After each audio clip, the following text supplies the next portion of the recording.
Coffee time. It's actually gone cold because we've been organising a few things before filming, but cold latte is just as good as a normal latte. Macchiato. Cold macchiato is just as good as a warm macchiato. So, update for this week. Porsche video. Hate to be the bearer of bad news, but probably no Porsche video this week again. Just so slow going at the moment. Chipping away at it, working away at it.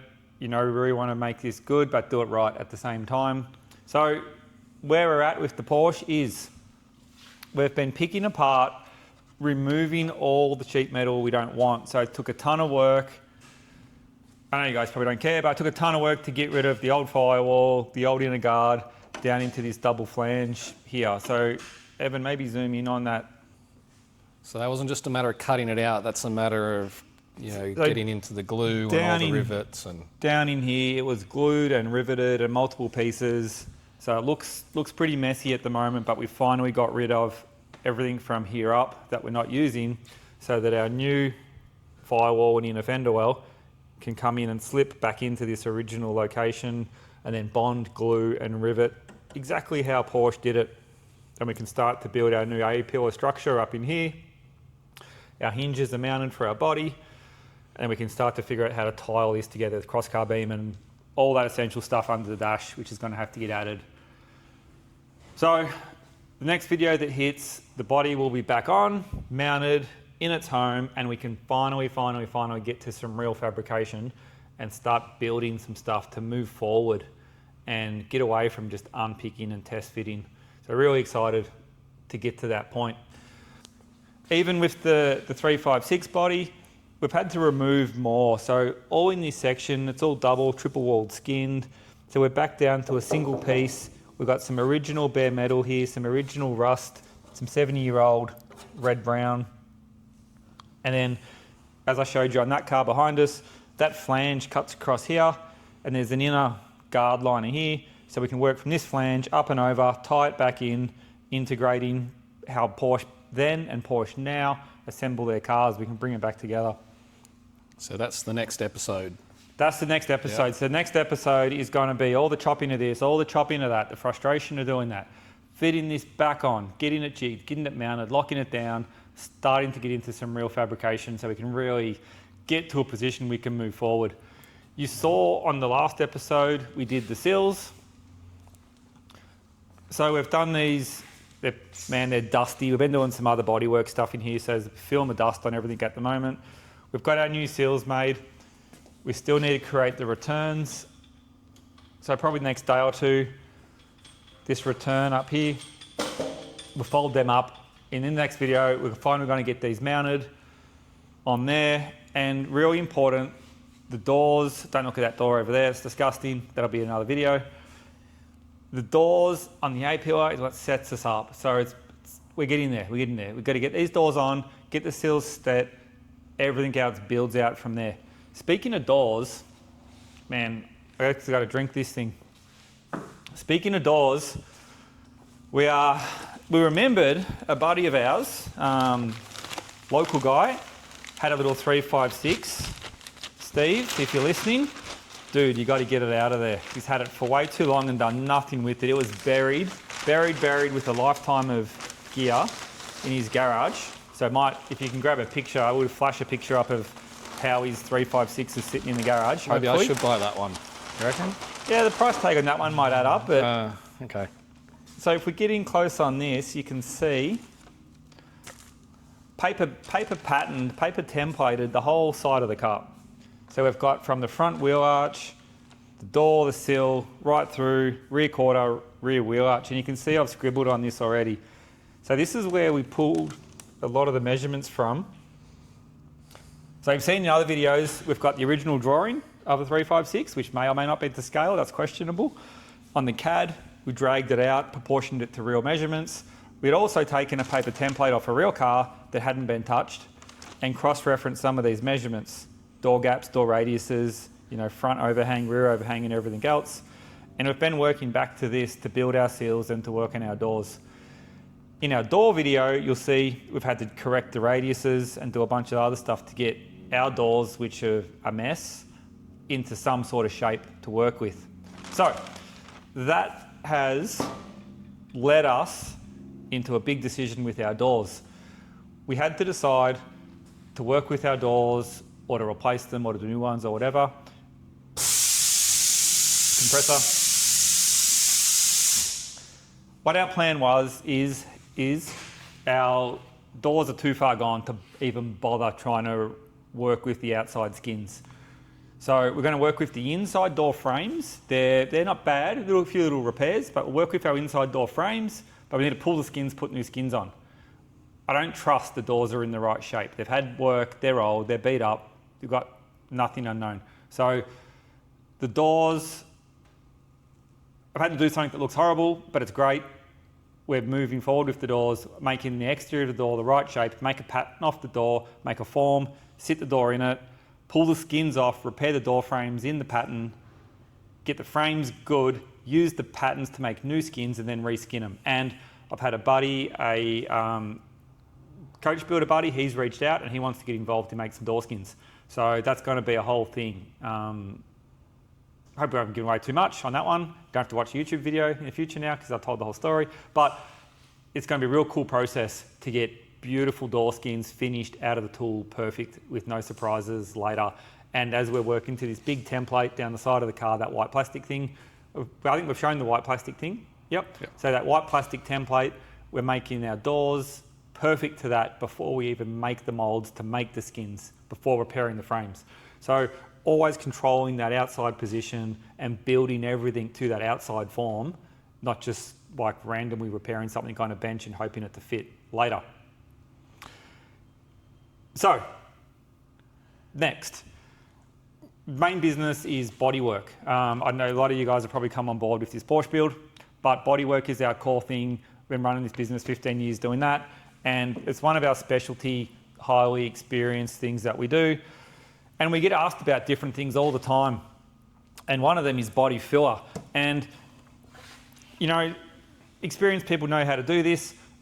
Some people coming into the industry, new, having a shot at home, whatever. We always get questions about body filler. So today, this week, we're filming a bit of a, I think we decided we're going to make it a series. Is that right? Yeah, I think there's a lot that's to be learnt, so we can break it down into core elements of it. Okay. So we're kicking off a tech series on body filler. Wow, exciting! But there's a bunch of fundamentals that can make it real easy, real simple, and do it well. So we just set up. We're kicking that off today. We're filming that. So maybe this week's video might be a tech video, an evergreen tech video on body filler. So that's something we know in depth really well, so we can cover that. We don't want to give too much away because we're going to make a movie on that one. Of course. Yep. So Pete, we got asked about Clecos. Clecos. In cool. our previous video. Yep. It's come up a couple of times, so we've got some of those aside to chat about quickly. Yep. Good timing. Today we just had literally a truckload of Clecos delivered, like tonnage of Clecos. So Cleco's been around forever. I don't know, when was the First World War? Like, was that, I'm not very good at history. I'm not a history person. I don't even want to say a date. Whenever that was, whenever aircraft went into mass manufacturing in volume, big scale, super fast, basically that's when Clecos were invented. The Cleco is designed to replace a rivet head. So quarter, 1/8, 3/16, 5/16, all your standard rivet sizes. But automotive guys, restoration guys have adopted them as temporary panel fasteners, temporary panel clamps. And I guess early cars were riveted, weren't they? They were solid riveted. So we've got this demo piece that when we used to run around and do a bunch of trade shows and stuff, we banged this out just as a demo piece to show what they are. So dragged it down from the mezzanine, blew the dust off, and we can do some Cleco chat on that. So there they are in action, holding half of this bomber seat together. So if I just grab this seat, flip it around, you can see here on this side there's got solid rivets. similar to like aircraft assembly. You know, there's a run of them back here, something you could see on some sort of fuselage. Then over on this side, you can see we've got these all these tarnished Clecos here. If we get in close on one of those, you can see these plier. Once I squeeze that plier, it just activates that pin down. I didn't do that very nice, let's do that again. So as I squeeze that plier, this lower pin here, see that just activates that pin and it makes it smaller. So that little flared bit is not flared out anymore. See like there, flared out, not flared out. And it just comes back out the hole. So what it means is, when we remove a bunch of these,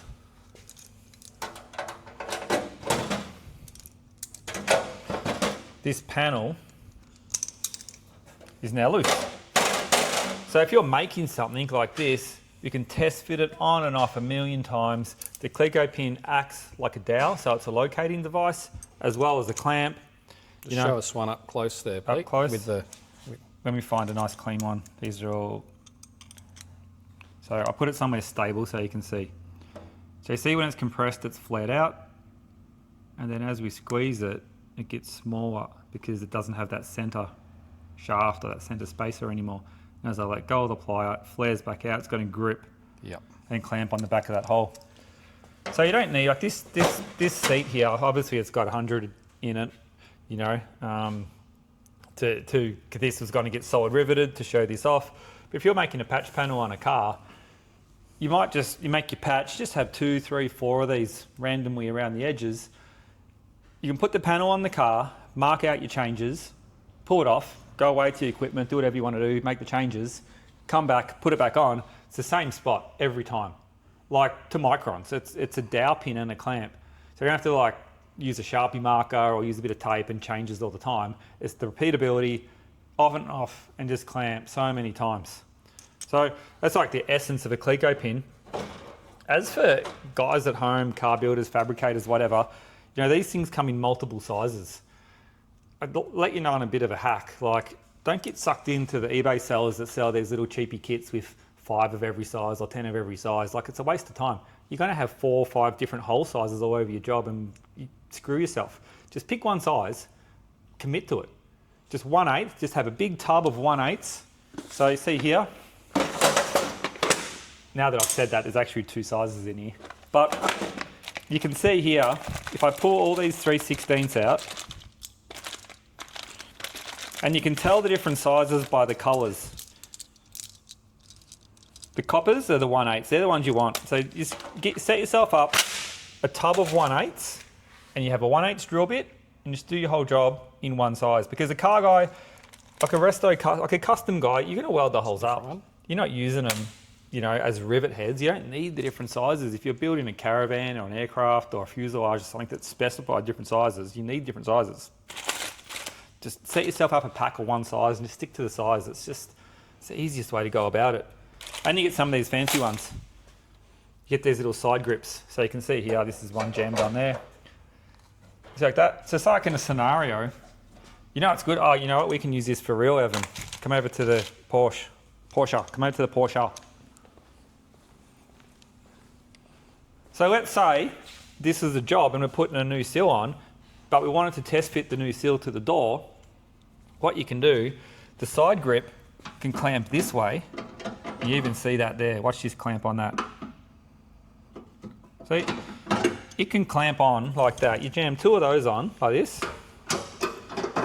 What you can do, you can have your door, you can swing your door shut, check your sill, make your adjustments, open the door, lower the sill, raise the sill, close the door. Again, this is not going to interfere with your door. You've got no holes to weld, and it's repeatable, and there's no marks, there's no big bulky clamp. So the side grips are amazing for when you're clamping a flange together like that. They're so compact and so easy to use. And don't underestimate how strong they are, because I've put it on my skin thinking, you know, just having a look. Don't do that. No. Maybe that's a good, like, Saturday night, have a beer with your mates competition. How long you can leave that on your finger for with no pain. No, don't do it. I'd give it a quarter of a second. And they're available at? Melomotive.com, of course, right. Of course. So that's the walk. Yep. How are we looking for time? That's it, I reckon, Pete, for this week. So that's the walk for today. Got a movie to make. Yeah, we got enough chitter chatter. We got to get to some work. But you guys are giving us good feedback on these, and we like to be involved. And over time, we'll just tell you more what's going on and take on the feedback. And thanks for the comments on last week's video on the weld through primers, the copper spray and all that. That was really interesting to get different. You can tell there's some very technical information there. You can tell that there's some guys at home that have their style, but also from around the world, different processes that are incorporated into repair. So in the video coming up, we're going to get those spot welds done, and we're going to have our our solution on. We'll cover that in that video. Yep. That'd be cool. Good. Better finish his coffee. The anvil sucked all the last remaining heat out of it. All right, we'll see you next video. Yep. See ya.